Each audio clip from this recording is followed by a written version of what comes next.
Hi guys, and welcome back onto my YouTube channel. So I don't really do an intro like this, but I thought I'd just do a quick one. Well, not on this channel, I don't normally do it, but I do on my personal channel. And if you haven't checked it out already, my name is Rebecca Mackenzie, and that's what my channel name is. And the link should be down below anyway, so make sure to go check that out. So I thought I'd just quickly do an intro, just based on what this application is today, what I'm going to be presenting basically. So I might do a little video as well, separately, just introducing me as a person and, you know, what I'm doing, where I'm going with it, etc, etc. So let me know in the comments down below if you would like me to do a video like that.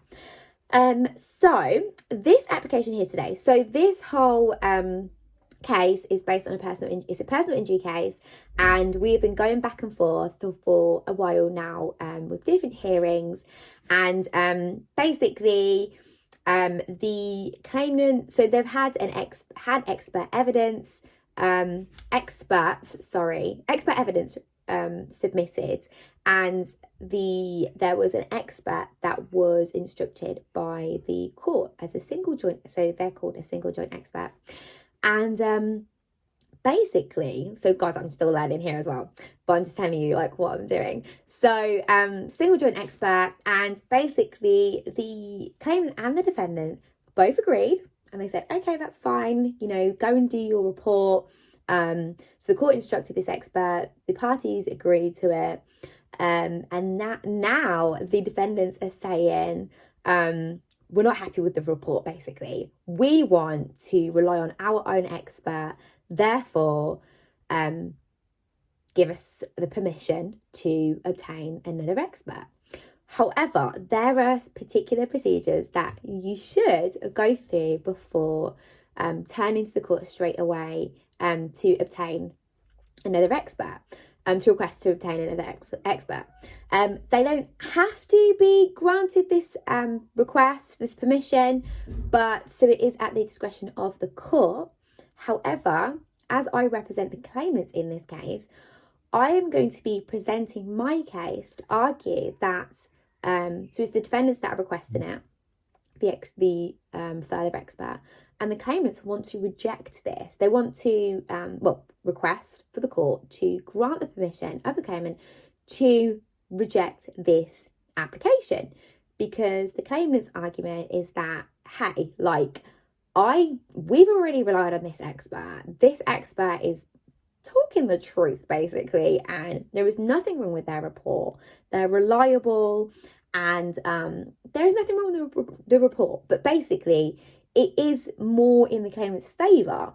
But it isn't because this expert favours the claimant, it's because just basically it's clear blank that the claimant has suffered a lot of injuries and has had a lot of damage, and just in all aspects of their life, basically physical, mental, emotional, just everything basically, and just their life's not the same anymore.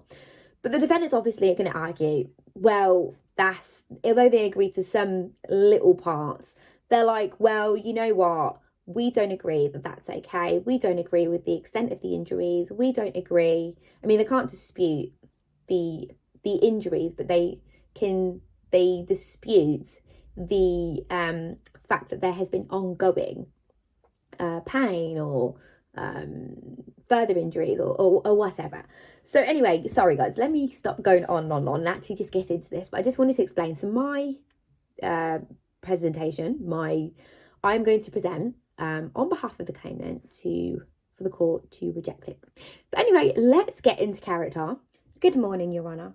I appear on behalf of the claimant here today, whom in this case is Mr. Jonathan Rees, whom is the respondent here today in this application. Your Honour, the claimant requests permission from the court to deny the request of the defendant to adduce their own expert evidence. The claimant respectfully submits that such further evidence is not required to rely on at trial, as sufficient expert evidence has already been provided for by a single joint expert. Your Honour, before I move on, may I just ask, have you had a copy of the skeleton argument and the court bundle on behalf of the claimant? And has there been an opportunity to read those? Thank you, Your Honour. Your Honour, I do not intend to trouble you by presenting the facts of the case, as I've already listed it out, at paragraph 3 to 5, and as Your Honour has already mentioned, that you are quite familiar of the facts. With your permission, Your Honour, may I move on? Thank you, Your Honour. I'm grateful. Your Honour, the claimant submits that there are several issues in the defendant's application, and the whole application is based on this issue of lack of detail, and not that there is any particular issue with the report itself being wrong or dishonest, but merely this lack of detail, which, Your Honour, I will address later on in my submissions. Might I, Your Honour, just draw your attention to paragraph 6 to 10 of my skeleton argument, where I point out and list some civil procedure rules that I will be relying on here today. Your Honour, as Your Honour is already aware, Civil Procedure Point 1.1 provides that there is an overriding objective for the court to deal with cases justly and at a proportionate cost. Civil Procedure Rule 35.1 stipulates that expert evidence shall be restricted to that which is reasonably required to resolve the proceedings. While Civil Procedure Rule 35.6, Your Honour, provides that a party may put written questions about an expert's report to a single joint expert appointed under Rule 35.7. And I'd just like to place emphasis on Civil Procedure Rule 35.6, Your Honour, which I will be more so addressing in my submissions. Your Honour, Rule 35.8 stipulates where a court gives direction under Rule 35.7 for a single joint expert to be used, any relevant party may give instructions to that expert. And Your Honour, as my colleague has mentioned, that there is no specific test for this type of application. However, Your Honour, the test, Your Honour, however, there are a series of case laws governing this type of application that the defendants have also made reference to. And those cases, Your Honour, also provide guidance as to why the court should deny such applications for further expert evidence.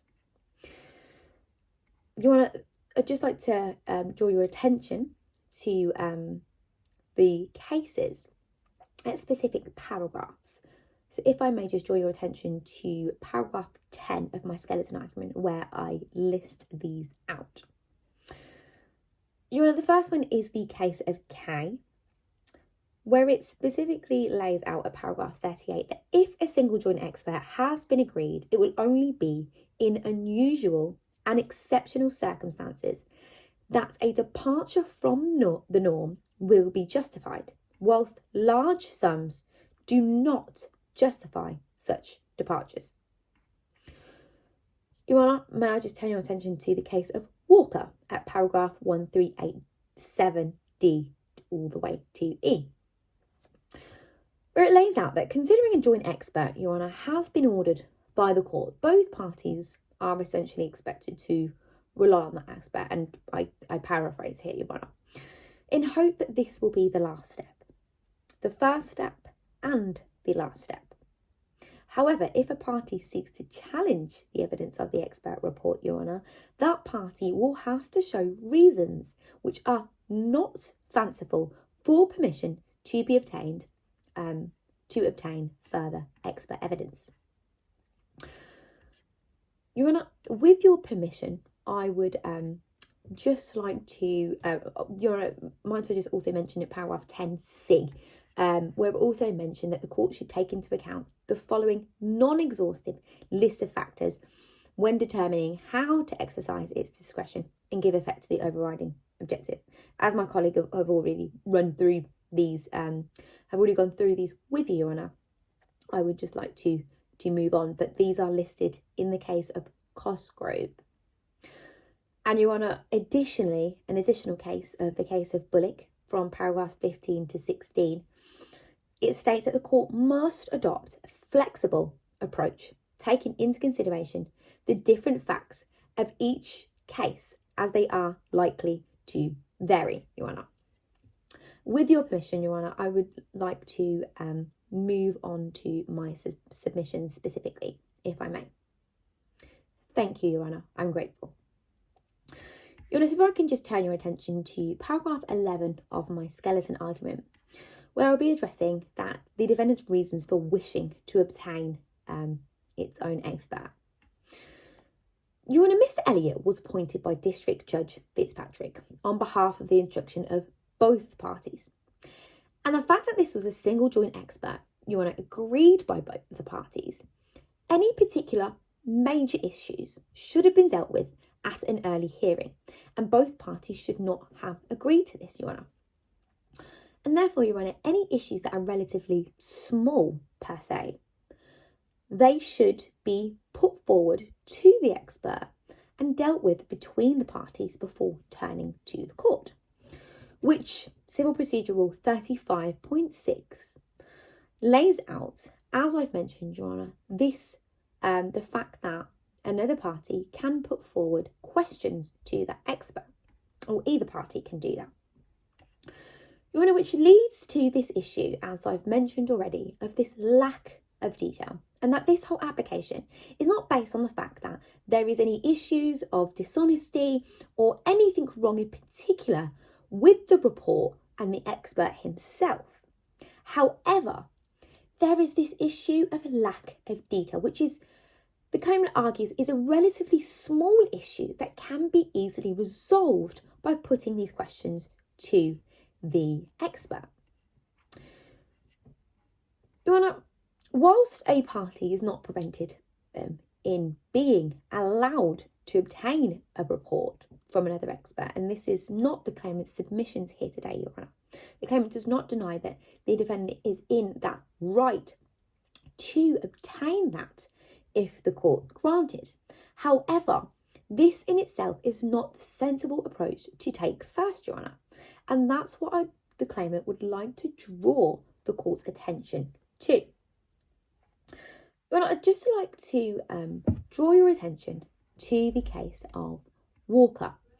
The case of Walker, where it states at paragraph 1388, while a party may be allowed to rely on its own expert evidence, in the majority of cases, the sensible approach will not be to ask the court straight away to allow the dissatisfied party to call a second expert, Your Honour. Your Honour, as the single joint expert is a Part 35 expert, parties should exercise the duty owed to them, Your Honour, by this expert, and use the correct procedural method to seek further information from Mr. Elliott to better understand his evidence, Your Honour. Your Honour, as an essential part of this procedural method would be to put forward questions, as I've mentioned already, but I'd just like to draw your attention, Your Honour, to the case of K at paragraph 38. Once a joint report has been agreed or ordered, the strong presumption, Your Honour, is that the evidence will be restricted, and the evidence will come from that jointly instructed expert, and it will only be unusual, even in exceptional circumstances, that a departure from the norm will be justified, as I've previously mentioned, Your Honour. And therefore, Your Honour, this norm is this procedural method of putting questions first towards the expert before turning to the court, Your Honour. Your Honour, might I just draw your attention to the witness statement of Adam Todd at paragraph 4. I also mentioned this in my skeleton argument at paragraph 12, where he specifically states that I would like to draw the court's attention to the defendant's failure to use the traditional procedural correct methods to understand better Mr. Elliott's evidence before seeking permission to rely on its own expert to challenge that evidence. Your Honour, and although the defendant concedes that it does not challenge potential bias of Mr. Elliott's report, and as I've mentioned, or that there is any dishonesty or anything wrong specifically with what has been said, but more the fact that, Your Honour, application is based on this lack of detail.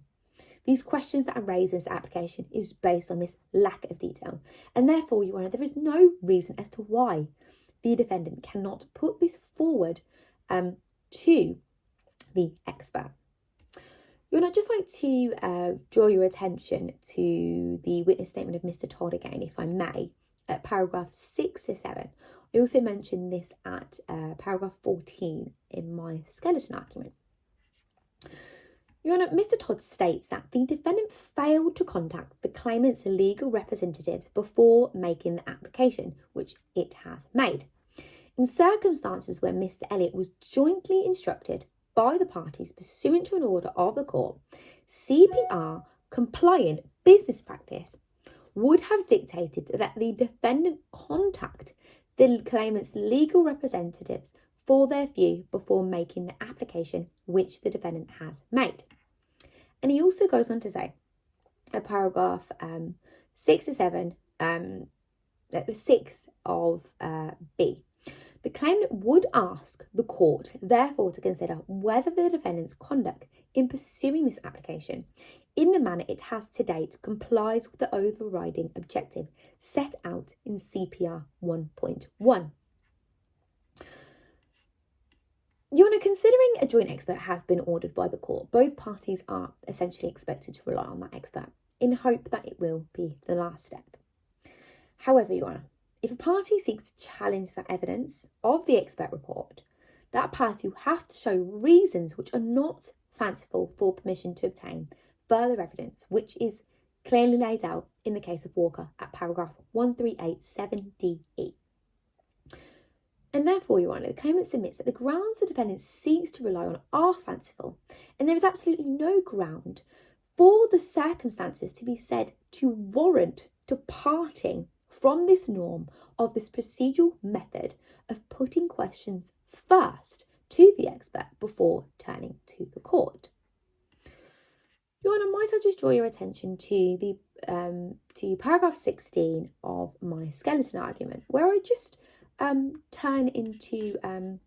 just go into greater detail of this alleged lack of detail that the defendants raise in their application.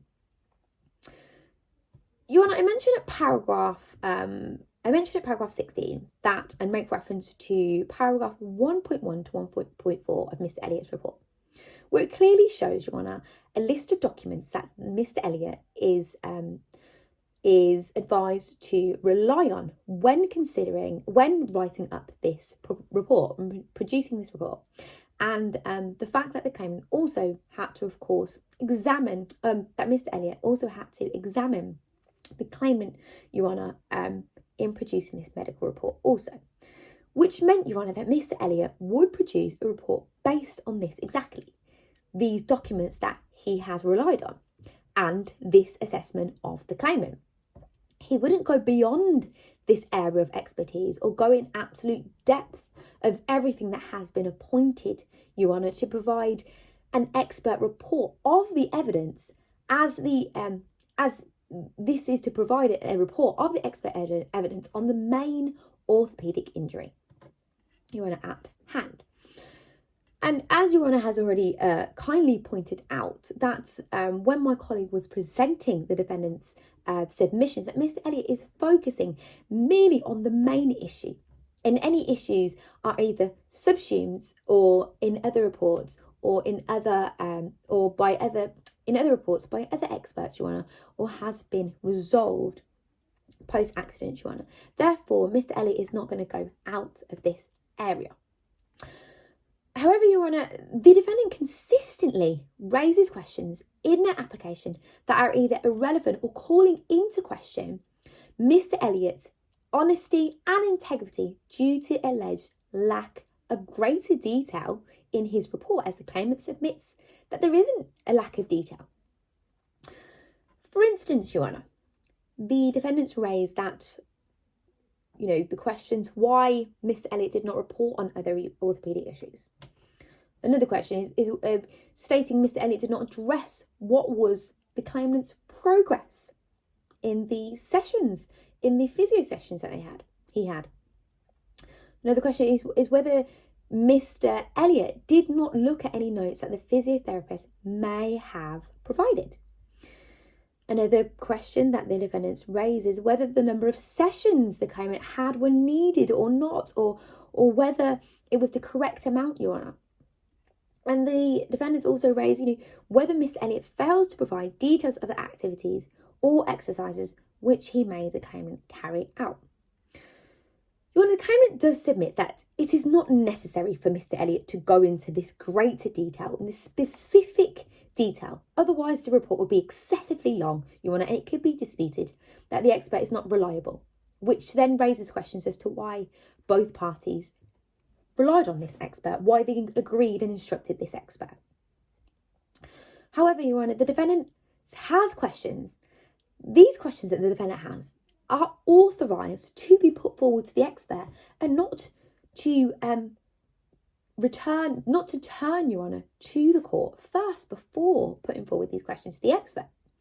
And given the expertise, Your Honour, of Mr. Elliott, the report has more than enough sufficient information to provide the court with the expert report, to provide sufficient evidence, Your Honour, and to support its conclusions based on its initial assessment and the documents that Mr. Elliott had relied on. And therefore, Your Honour, the claimant respectfully submits that there is not lack of detail provided, Your Honour, and it is sufficient considering his expertise.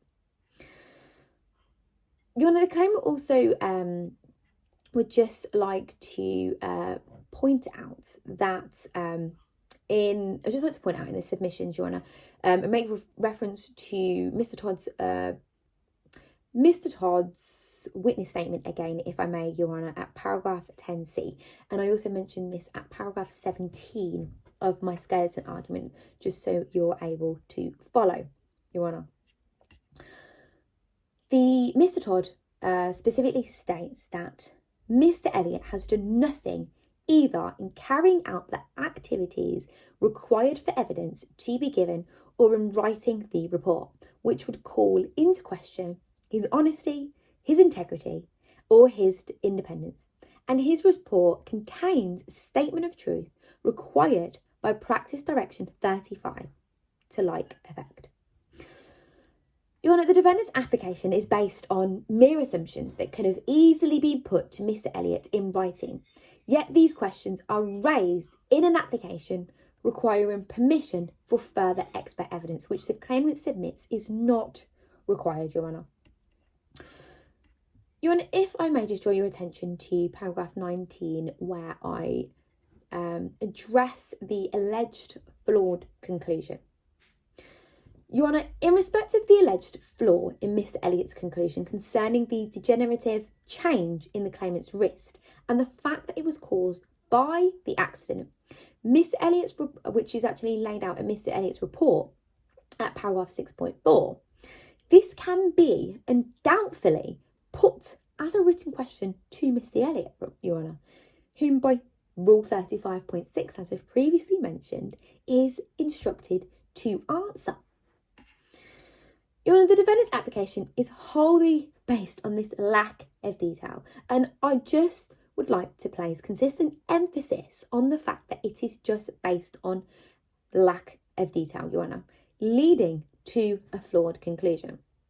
However, the claimant submits with respect to the defendant whether the report lacks detail or not, though the claimant does submit that it does lack detail, Your Honour, that it does not lack detail, Your Honour, that these mere questions can be put forward to the claimant, to Mr. Elliott, the expert, first. And Your Honour, again, I'd just like to place this emphasis on the fact that the claimant does not submit that the defendant cannot put forward, is not entitled to obtain further expert evidence, but it is not the correct procedural method to take first, and it is not sensible to do so. And the claimant submits that there is no lack of detail. However, if there's any dispute of lack of detail, this can be put forward to the expert. Your Honour, may I just turn your attention to paragraph 21 of my skeleton argument, where I just address the overriding objective. Your Honour, as you are aware, CPR 1.1 sets out, as I've mentioned, that cases must be dealt with justly and proportionately at a proportionate cost. And by allowing the defendant to rely on further expert evidence, it is not in accordance with this. And the claimant submits that further expert opinion is not proportionately required, whilst it would lead to further extensive costs, Your Honour, and potential delays leading up to the trial. Your Honour, simply due to the considerable large sums in this instance case, it does not substantiate, Your Honour, permitting further expert evidence. Only in unusual and exceptional circumstances is the departure from the norm to be justified, as I've previously mentioned, Your Honour, as laid out in the case of K at paragraph 38, when a single joint expert is appointed. And whilst both parties essentially agreed to this expert, therefore any issues should have been dealt with at an early hearing and not here today, Your Honour.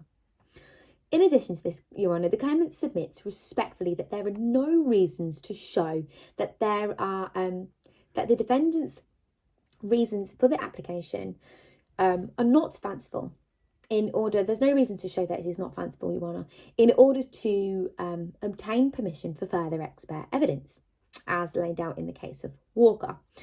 They are merely fanciful, Your Honour, and this is what the claimant submits here today. These reasons are fanciful, and these are questions that can be undoubtedly put forward to the expert, which saves time, it saves costs, and ensures that the case is dealt with justly and proportionately. Therefore, Your Honour, the claimant invites the court to consider the facts of this case and how distinctively different they are from that of Walker, which the defendant seeks to rely this application based on. Therefore, the court must adopt, Your Honour, a flexible approach on what represents justice between both parties, which concludes by not permitting the defendant to obtain further expert evidence, which is supported by the case of Bullock at paragraph 15 to 16. And therefore, Your Honour, in conclusion, the claimant therefore respectfully requests that the court denies the defendant's application to rely on expert evidence given by its own consultant orthopaedic surgeon. Your Honour, if there are no further questions, those are my submissions. Thank you.